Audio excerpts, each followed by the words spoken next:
días. Samuel, gracias por acercarme aquí. Había venido a Mederos, pero a economía o a música o a otras... En los lugares equivocados. Sí, ahora estoy viendo la luz. Bien. Lo que me ha pedido Samuel es que platique de lo que hago. Publicaciones, o sea, no estoy trayendo una presentación nueva, sino son trabajos de varios años. Y sí me interesaba, Samuel, por eso preguntaba aquí a los profesores, profesoras, en qué contexto está esta charla.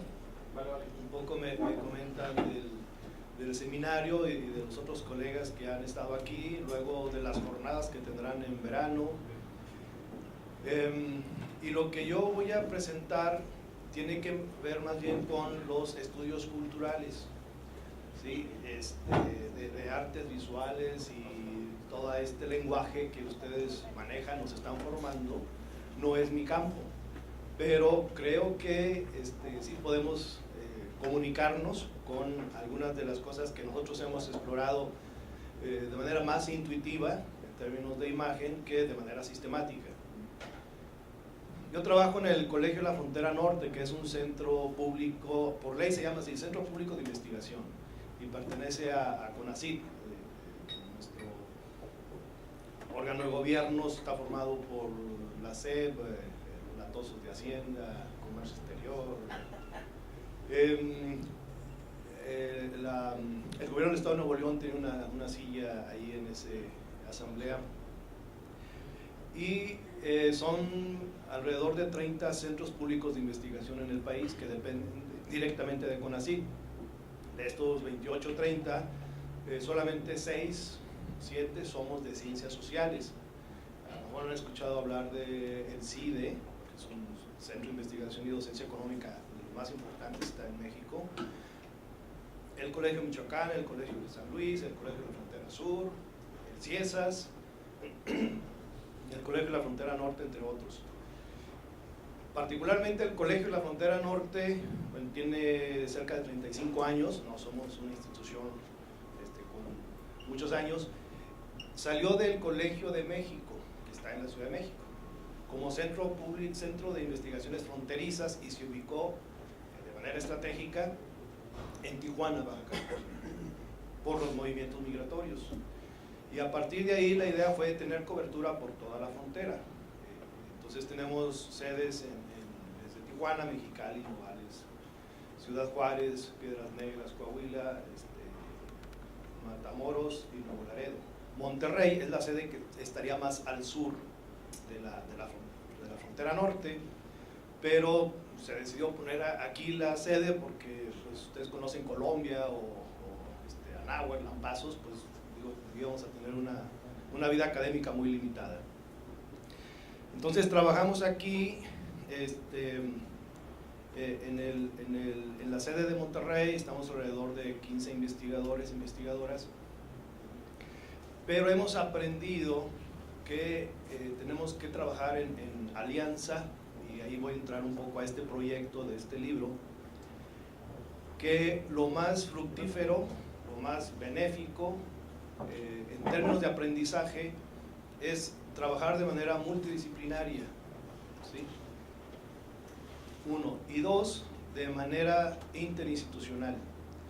Entonces hemos desarrollado seminarios, proyectos de investigación, publicaciones, congresos con colegas del Autónomo de Nuevo León, básicamente de filosofía y letras, de arquitectura, de trabajo social, se me escapará alguno por ahí, de economía, pero también con el Tecnológico Monterrey, también con el CIESAS y también con el INAH, el Instituto Nacional de Antropología e Historia. Entonces, este libro, ahorita entro en materia de qué se trata, pero es importante la historia porque tiene que ver con esta asociación o alianzas informales y formales para trabajar de manera interdisciplinaria e interinstitucional. Sucede que en algún momento colegas del INA y de la UNI de Arquitectura nos juntamos una presentación de un libro, como sucede así normalmente, pero sentíamos que las inercias institucionales, por inercias institucionales me refiero a nuestras burocracias, a nuestras evaluaciones, tanto internas como los del Sistema Nacional de Investigadores, los puntos y todas estas cosas, a veces también nos constreñían y volteábamos a ver poco el trabajo tan privilegiado que tenemos. Y decidimos formar un grupo más como círculo de lectura. Para eso había que contar con la buena voluntad de decir, bueno, tú que estás trabajando, pásame tu trabajo, uno de tantos, para conocerte a través de tu trabajo. Y así lo hicimos con colegas de INA, de la UNI, y del colegio y del tecnológico.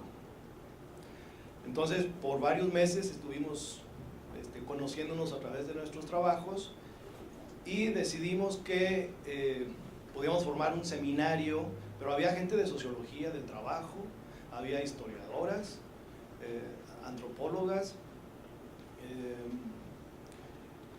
¿qué más había? Economistas. Me estoy acordando porque esto ya hace algunos años. Y decían, bueno, ¿qué nos puede unir? Si uno está trabajando sociología del trabajo, otro está trabajando economía informal, otro está trabajando la trata de personas, y se nos ocurrió, bueno, vamos a estudiar las calles de Monterrey, que aún la socióloga, la historiadora, el geógrafo, ahí encontramos un espacio común.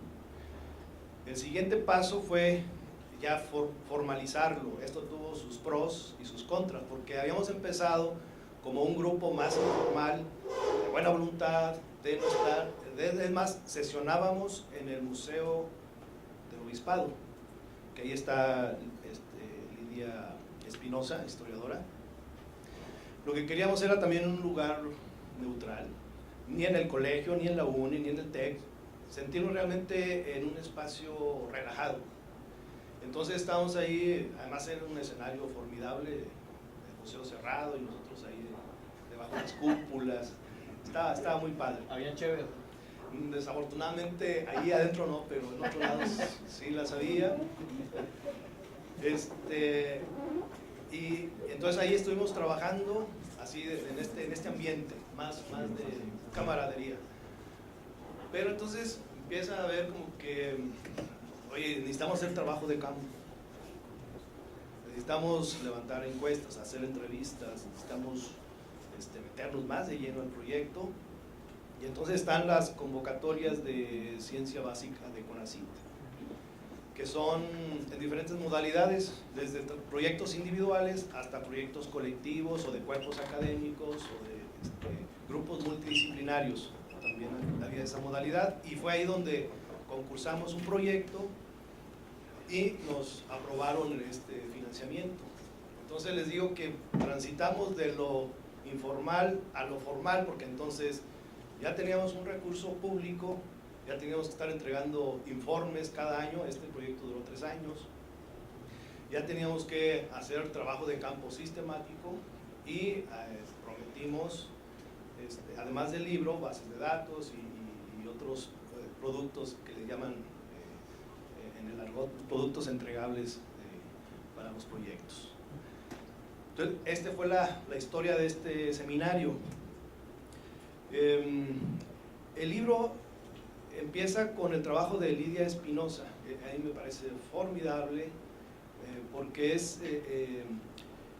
hace ella una historia de cómo fue evolucionando la normatividad en la vía pública, de cómo la gente se tuvo que ir ajustando a estos valores de higiene, de comportamiento socialmente aceptado, y como nuestro tema, les recuerdo, era la calle. Entonces este trabajo abre muy bien, con unos mapas también antiguos muy interesantes. Luego viene un trabajo que es el que yo les expondré aquí, que tiene que ver con cómo los territorios de la vía pública también son apropiados, peleados, más allá de las reglas establecidas en términos legales, pero sí con normas sociales. Y ahí tengo algunos casos, les presentaré 2, 3 si alcanzo. Y después viene otro trabajo muy interesante sobre la convivencialidad de los barrios obreros. Este trabajo fue hecho desde la sociología. Fue un trabajo que de los que poco se ha escrito en México. La mayor parte de la bibliografía para ese trabajo lo encontramos fuera de aquí, que tiene que ver con el uso del auto y la experiencia de ser automovilista. Aquí creo que la mayoría pueden tener esa experiencia cuando el auto se convierte, lo decían así las personas entrevistadas, su lugar de privacidad. O sea, ¿qué pasa cuando ese es tu lugar de privacidad? ¿Dónde está tu otro espacio privado en tu casa o los lugares más frecuentes? Se convierte en el lugar para escuchar música, para guardar cosas. Entonces, una colección interesante en la cajuela y en los asientos de atrás que se pueden mencionar. Ese lo trabajó Anfuque e Ignacio Irasusta del TEC, un trabajo muy interesante desde la sociología.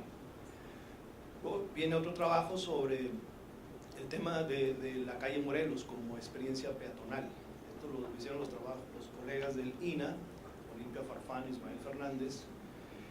Y finalmente un trabajo interesante también, aunque desde el punto de vista de la economía no es aburrido, que lo hizo Jesús Rubio sobre los tianguis. Es espacios también muy interesantes como análisis por las negociaciones que se dan con el municipio, los acuerdos que se dan entre vendedores y los vecinos y vecinas, cómo se integran de alguna forma también las viviendas a prestar servicios, puede ser de sanitarios o abren las cocheras para vender algo, y la cantidad de servicios que se ofrecen, ¿no? Más allá de la ropa usada, más allá de los alimentos, hasta a lugares de bienes raíces se pueden encontrar ahí. Uno que pensaría que son servicios especializados, ahí están en el tianguis. Y la otra, que me pareció una cosa interesante también, cómo se percibe como un espacio seguro. Aún cuando tuvimos estas épocas, ahora un poco más soterradas, pero de inseguridad, se sentía como un espacio seguro. De hecho, en un trabajo que hicimos, independientemente de para Conarte, de un diagnóstico de oferta y demanda cultural en San Bernabé, la gente de tercera edad, luego hicimos grupos focales en las secundarias, estaban esperando que llegara el sábado porque era el día de ir al tianguis. Lo sentían como que el lugar de esparcimiento más próximo, más seguro, no necesariamente tenían que ir a gastar mucho, y convertido un poco ya en alguna acción pública o política pública, se instrumentaron ahí la mitotera, no sé si alguno de ustedes escuchó eso, de poner la mitotera en estos lugares donde concurría mucha gente y que aprovechaban ya el escenario y la tranquilidad de la que ya es característico de este tipo de ambientes. Entonces, pues son aprendizajes que también nosotros vamos adquiriendo al acercarnos a estos lugares. Y en general, esos son los capítulos del libro. Ahora, a lo mejor conocen muy bien a Alejandro Cartagena, es un fotógrafo urbano muy bueno. Como este proyecto era financiado por CONACYT, tuvimos el lujo de contratar a Alejandro para que trabajara las fotografías y también ahí sí le transferimos el dinero a Conarte. Antes de que Conarte nos diera, nosotros le dimos el dinero, porque era de CONACYT, no era nuestro, para que hicieran la edición, ¿sí? Entonces, Es otra característica también que hemos repensado en la investigación, de que nuestros libros tienen que ser más amables con el público en general. Digo, no le quitamos el rigor teórico, metodológico, pero también tenemos que hablar en términos mucho más accesibles y sobre todo la imagen.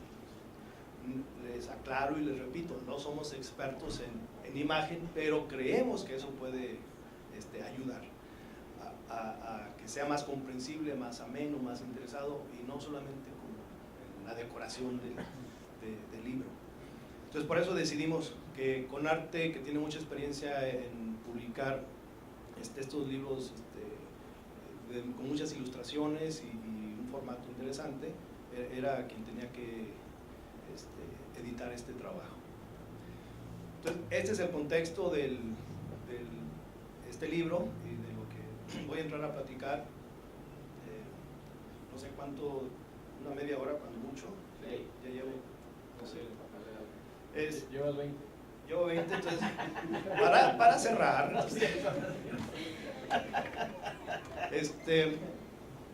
traigo una presentación un poco extensa. Creo que me voy a brincar más o menos la parte conceptual, la voy a decir, pero mejor ahí se me va el tiempo. Pero entrar más de lleno al caso que estudié para este libro, y el otro caso fue en otra publicación.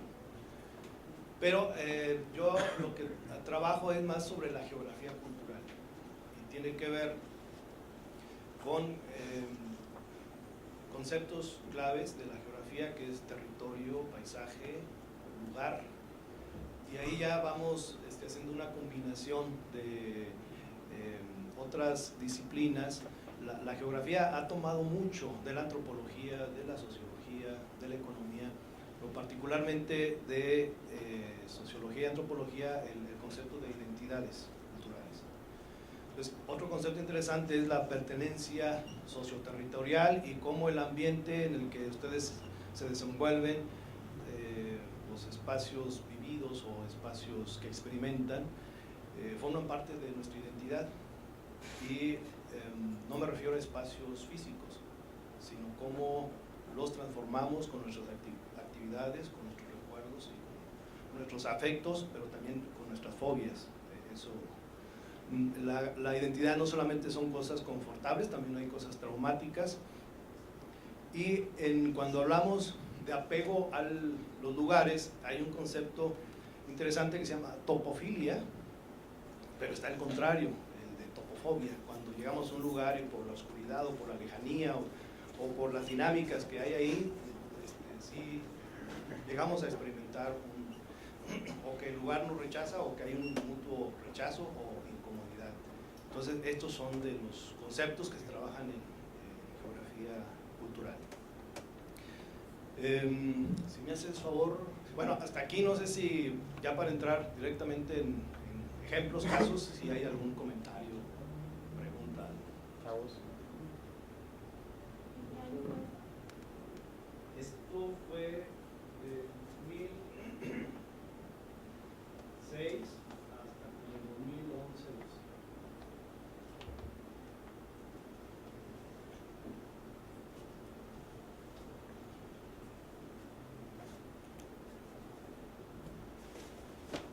Bueno, entonces, estas serían las preguntas que me guiaron en el trabajo.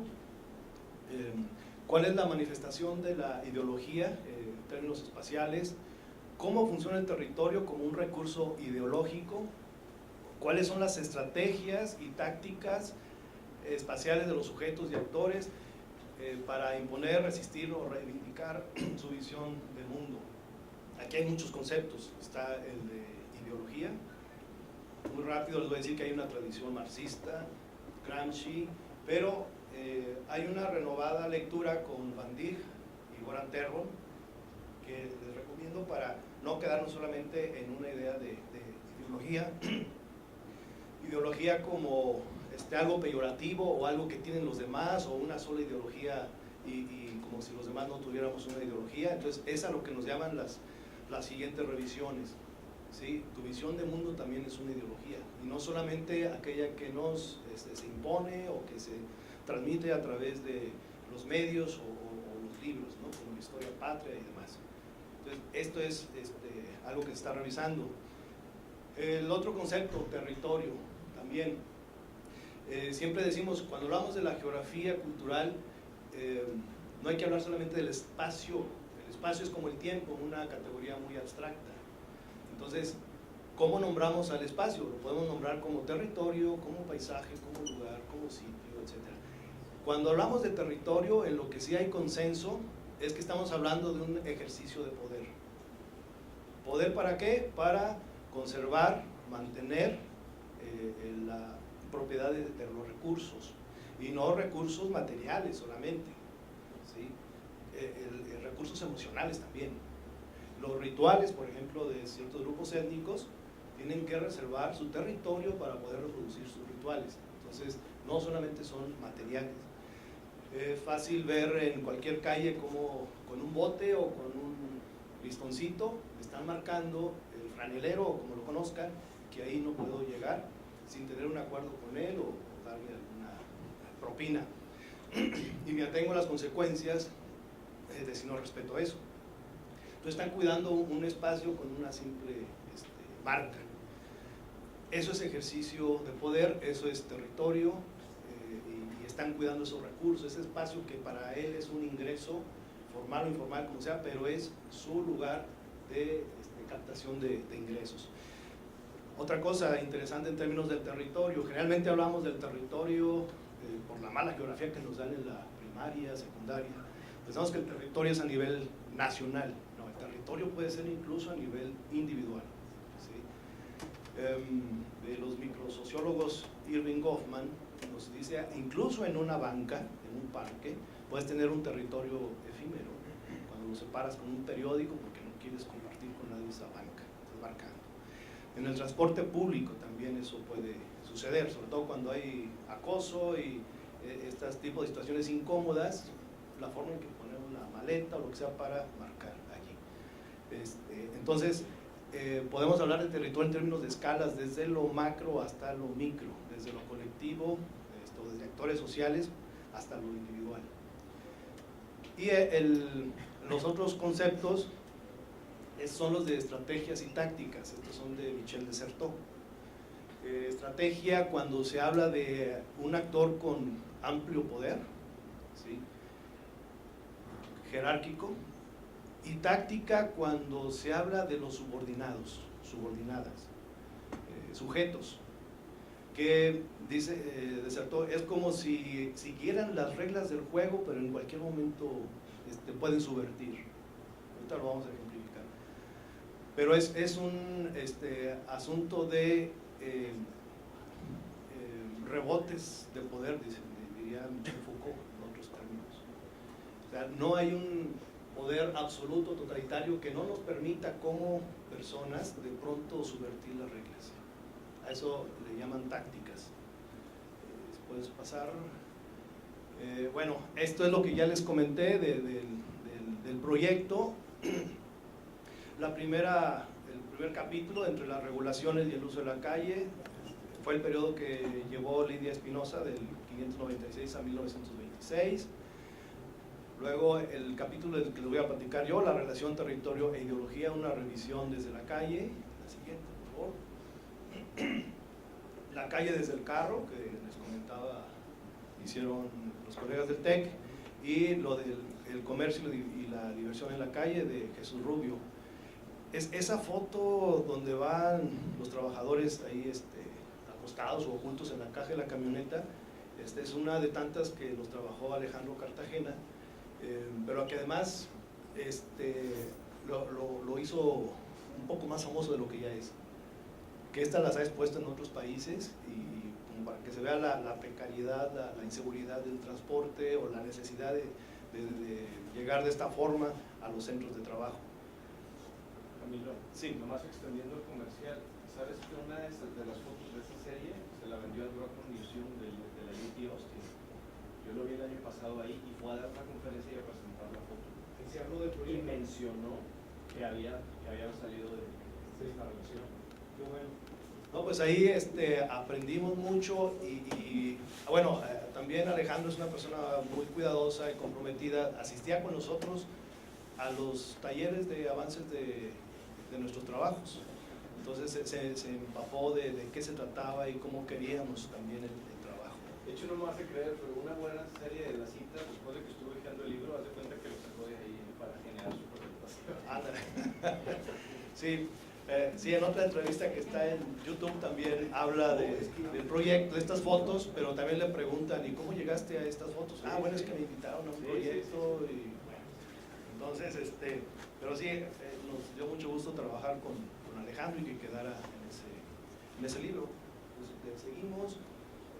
El cambio de los usos de la calle en barrios de clase trabajadora fue un trabajo de Lilia Palacios, también muy interesante de cómo están transitando aquellos barrios que surgieron alrededor de las fábricas de vidriera, de cervecería, de cementos, en las nuevas generaciones, cómo hay esta suerte todavía de convivencialidad, pero hay un caso en vidriera que definen los vecinos como de amor y odio. A ver si alcanzo a llegar a eso. Luego, la otra parte es lo que trabajó Olimpia Farfán, Ismael Fernández del INA, que es la calle Morelos, y creo que hasta ahí llegan los capítulos. Bien, entonces, si me das, por favor, Jorge, gracias. El equipo de Sociología, Antropología, Historia, Geografía, esta era esta composición de los y las colegas. Que sigue. Y el trabajo fue más, excepto el primero que de Historia, pero los demás sí fueron mucho desde la experiencia de los sujetos, de las y los sujetos, es decir, de un punto de vista más fenomenológico. Y estos trabajos nos acercaron mucho, ¿sí? El transeúnte y el espacio urbano, Ciudades movedizas de Manuel Delgado, Ganar la calle, la calle nos pertenece y pertenecemos a la calle, esta también muy interesante, de los espacios efímeros, cómo vamos marcando. Bien, aquí me detengo muy rápido para tener un lenguaje más o menos común. Que la calle, si ustedes la visualizan, se la imaginan, es un lugar donde suceden muchísimas cosas, sensaciones, percepciones, más aquello que tiene que ver con los ruidos y olores y demás. Entonces, nos aparece como algo caótico, ¿sí? Sin embargo, sí tendríamos que tener en cuenta esto, donde entre lo público y lo privado no hay una división tajante en esto.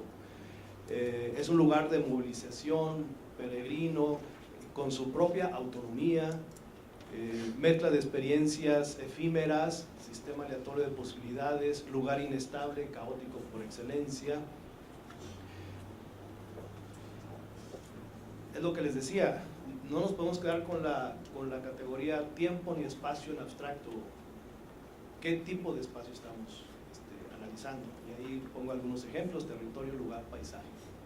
¿Qué pasa con estos espacios que son los espacios virtuales en los que uno se construye cierto territorio, como el Facebook, el Snapchat? O sea, estos espacios donde tú te haces una construcción de ti mismo, ahí también podemos referir por análisis a cuestión de un espacio, aunque es un espacio virtual. O sea, también, por ejemplo, en Second Life, quien vive su vida a través de sus éxitos en Second Life, pero en esta vida terrenal, por así decirlo, no sé, una persona ordinaria. ¿De qué manera se puede catalogar? Bueno, ese yo no lo he trabajado, pero sí he visto que se ha trabajado desde las representaciones sociales.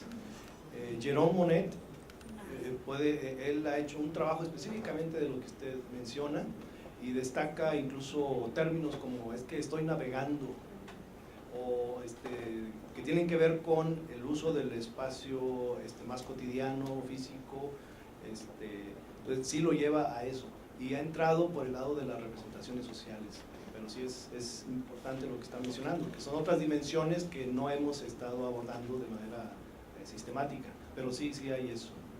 No sé si en la siguiente, no. Bueno, esto es lo que ya les comentaba, relación de poder, en el territorio hay que marcar límites, y otra vez, no siempre materiales, también pueden ser simbólicos. Ahí está Jérôme Monet, el que les comentaba, que ha trabajado esto sobre los espacios virtuales y las redes y esto, ¿no? Y aquí solamente me detengo para decir que el territorio tiene tres aspectos relacionados, que es el territorio en sí, como la parte espacial, pero también son lugares que tienen que estarse manteniendo. O sea, no puedo apropiarme de algo en términos aún emocionales o simbólicos y no mantenerlo.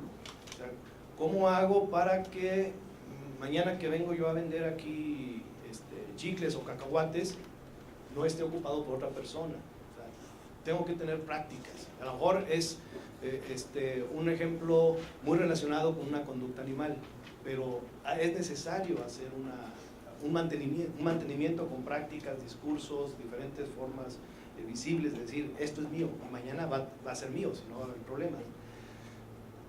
Esa es la territorialización, las acciones.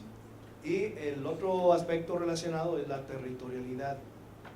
Aquí ya nos metemos a qué tipo de valor le estamos dando a ese territorio, si es un valor meramente económico, como la segmentación del mercado del cemento o la segmentación del mercado de la cerveza, si es una territorialidad económica o hay una territorialidad cultural o hay una territorialidad política. Ese es el tercer aspecto del territorio para poder comprender todo este ciclo. Bueno, esto es lo que les digo que me voy a brincar. Les decía, hay una tradición muy fuerte del estudio de las ideologías, desde el marxismo, con el mismo Marx, con Lukács, luego viene Gramsci a hacer su aporte, pero después vienen estos dos acá abajo, Van Dijk y Terborn, que no descalifican a los anteriores, pero dicen, es mucho más que eso. No solamente es decir, ideología la tiene el Estado, o ideología lo tiene el grupo dominante, sino también aún grupos subordinados tienen su propia ideología. Y eso ni está juzgando ni para bien ni para mal, simplemente está diciendo es un conjunto de ideas y es un conjunto de valores y están luchando contra el otro conjunto de ideas que es el dominante. Eso es lo que nos ponen acá en la mesa. Entonces, pasamos. Bien, aquí sí me detengo porque también creemos luego que las ideologías están flotando o no es posible visualizarlas. Y aquí nos dice Van Dijk, necesitamos ver cómo las ideologías son expresadas o vividas por sus actores y cómo funcionan en situaciones sociales completas, es decir, en prácticas sociales cotidianas. Pues sí tenemos que aguzar mucho la vista, la observación, la lectura, para que en un lugar como estos, aquí, allá afuera o en la plaza, identifiquemos expresiones ideológicas. ¿Sí? Eso es lo que nos dice Van Dijk. Hay que verlo cómo funciona en la vida cotidiana. Bien, entonces la ideología no es solo un asunto de dominio ni de falsa conciencia, como pensaba el marxismo ortodoxo, sino también un sistema de ideas. Entonces, esto nos evita a la postura de reconocer solamente ideologías hegemónicas, porque parecería, si esto fuera cierto, parecería que todo es controlado, congruente, y eso no lo vemos, al menos no funciona así la sociedad. Hay contradicciones, hay conflictos, hay ambigüedades. Entonces, por eso es necesario hablar en términos de ideologías en plural, no de una. Habrá una hegemónica, dominante, sí, y dependiendo de la región donde estemos también, o del país. Pero, además de esa, hay otras más. Bueno, esto de abajo también me parece interesante, que hay que extender el análisis de las formas de reproducción de las ideologías más allá de las formas discursivas verbales. Empíricamente esa producción también se da a través de otros elementos del paisaje, como los monumentos, la publicidad, las manifestaciones, etc. Le seguimos. Ok. Aquí hay un discurso ideológico, que es el discurso del binarismo sexual. pongo el concepto porque el caso al que voy a entrar tiene que ver con una disputa de una plaza por valores alrededor de la condición sexual.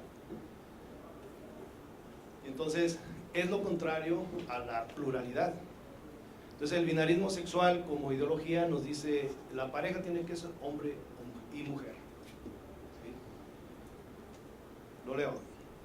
El esquema binario se impone naturalmente, entre comillas. No es posible contestar como lo hizo alguien a veces. Todo debe estar claramente especificado. Si no eres hombre, eres mujer, no hay nada distinto. Pero este binarismo atribuido por el derecho, no al azar, sino a la necesidad ahistórica e inmodificable, lo natural no es otra cosa que una construcción histórica tan arbitraria como otras, que ha obedecido a una cultura, a las mediaciones del poder en la historia de la civilización. Es una construcción. Así como el género es una construcción también, la condición de este binarismo tradicional es una construcción. Pero eso tiene sus repercusiones en el territorio, y es a donde no fue que yo lo inventara. Llegué a esa plaza y me di cuenta que estaba sucediendo una lucha de valores.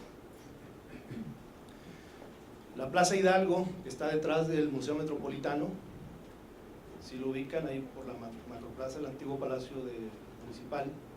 Bien, el antecedente fue hoteleros, restauranteros rechazan el uso de la plaza por la comunidad LGBT.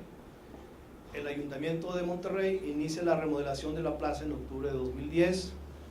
Esta comunidad afirma que la remodelación encubre una práctica discriminatoria. Creo que no está activa la liga, pero allí hay unas entrevistas de la gente que se manifestó y donde está diciendo es que nos quieren quitar el lugar. En pocas palabras era, decían hoteleros y restauranteros, esta comunidad da mal aspecto. Así.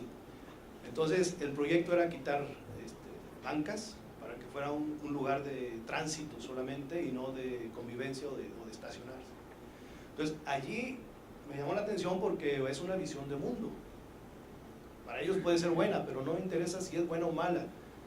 Ellos están queriendo manejar el espacio de una forma que afecta a otro grupo, que ya tenía ahí tradición de convivencia. Bien, entonces esa es la plaza, dos momentos en su historia. El territorio material, o sea, la existencia de sombra, la existencia de bancas, el lugar de tránsito, que es un lugar ahí, un nodo muy interesante que te comunica a la zona no solamente turística, sino de consumo en Morelos o de paseo con la macro, etc.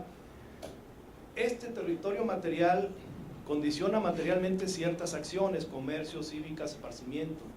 Esas acciones reproducen y definen el territorio. La territorialidad estructura las representaciones y significados del territorio. Hay territorialidad comercial, cívica, en el marco del proyecto nacionalista de ocio. Y quien está ahí, el monumento es Hidalgo. Este fue el tiempo de la remodelación, entonces se cubre pues, por seguridad de la gente, para que no salgan polvos y demás, pero fue utilizado, damos la siguiente, por favor, Jorge, por los grupos que protestaron, como su panel para decir, no estamos de acuerdo con lo que se está queriendo hacer, ¿sí? Por ejemplo, ahí, no nos roben la historia, esta ciudad necesita más parques para enamorados con arroba, ¿sí? El que sigue, por favor, así, y luego, importante lo que sigue, los colores, ¿sí? Entonces, ahí estaba concentrado la lucha de valores, de una visión del binarismo sexual contra otro derecho a decidir. Y una cuestión interesante que se dio fue que el día de la xenofobia se organizó una marcha que partió de ahí de la macroplaza, enfrente del kiosco, hacia Padre Mier, de Padre Mier hacia Juárez, y luego en Juárez voltearon sobre Morelos, para luego terminar regresando a esta plaza. Yo los iba siguiendo con la cámara me interesaba también ver cuál era la reacción de los peatones, vendedores y demás. Aquí está, hay demasiada luz, pero tienen como vestimentas de monjes, y apenas se ve, pero es como si el tiempo de la colonia. O sea, fue toda una escenificación muy bien calculada. La bandera, por ejemplo, también ahí muy significativa, pero la gente que los iba viendo pasar, pues, estaban sorprendidos, lo sacaron así de su rutina de venta o de paseo sobre todo por Morelos, y decían que si eran de Halloween, ni la fecha estaba cerca ni nada, pero es importante también ver desde los públicos, los diferentes públicos.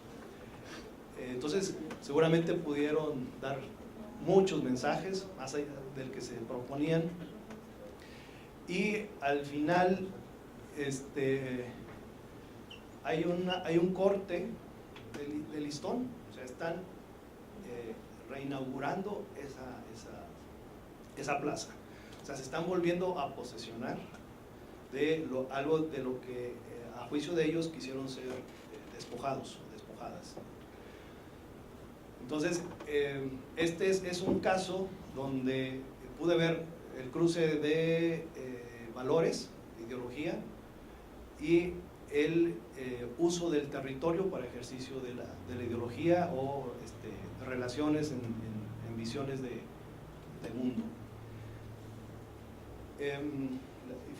Finalmente, las cuestiones discursivas son centrales. Este es el desfile de la diversidad.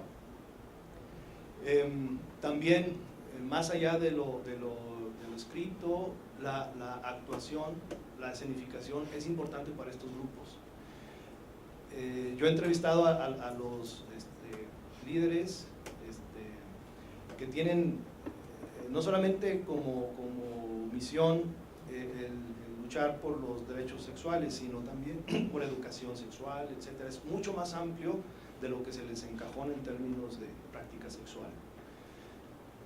En este trabajo fue básicamente cualitativo, o sea, fueron entrevistas a profundidad con ellos, observación, y básicamente eso fue lo que no fue cuantitativo, no hubo encuesta, no hubo cuestionario, fue básicamente cualitativo con relación a símbolos y significados. Y aquí termino este caso. La inauguración de esta plaza por la comunidad LGBT fue una práctica territorial significada, simbolizó la reivindicación de los derechos de la diversidad sexual, es una práctica de recuperación del territorio, es una territorialidad de la diversidad contra una territorialidad del binarismo sexual. Y así es solamente un ejemplo, pero ustedes, en cuanto a ejercicio, mantenimiento y control del territorio, seguramente deben tener mucho más experiencia. Es que sabes que ahí, si me das chance, a mí me gustaría vincular cómo lo que está pasando con este ejemplo, Camilo, lo que está pasando con este ejemplo a mí me hace mucho sentido en términos de cómo se está construyendo un imaginario a partir de la interpretación de lo que sucede en los actos públicos, vamos a decirle, de estos grupos y en su relación con los espacios. Y eso, en principio, parecería muy alejado en términos de lo que estamos buscando en el seminario, pero no lo es, o sea, porque la construcción de lo que hemos estado revisando los días anteriores, la construcción de imagen en términos de lo antropológico y la antropología visual en general, tiene que ver no solamente con la posibilidad de generar material físico, visual, sino también cómo se construye imagen, imaginario, social y de ideas, como bien lo mencionaste hace rato, ideologías. Y entonces a mí me parece que el ejemplo es así como perfecto, ¿no?, para ir redondeando lo que hemos venido platicando. No sé si los muchachos tengan alguna pregunta, alguna aportación que quieran hacer antes de ir cerrando con Camilo, pero yo sé que a Diana le interesa mucho el tema, por eso la vi con cara de que quiera preguntar.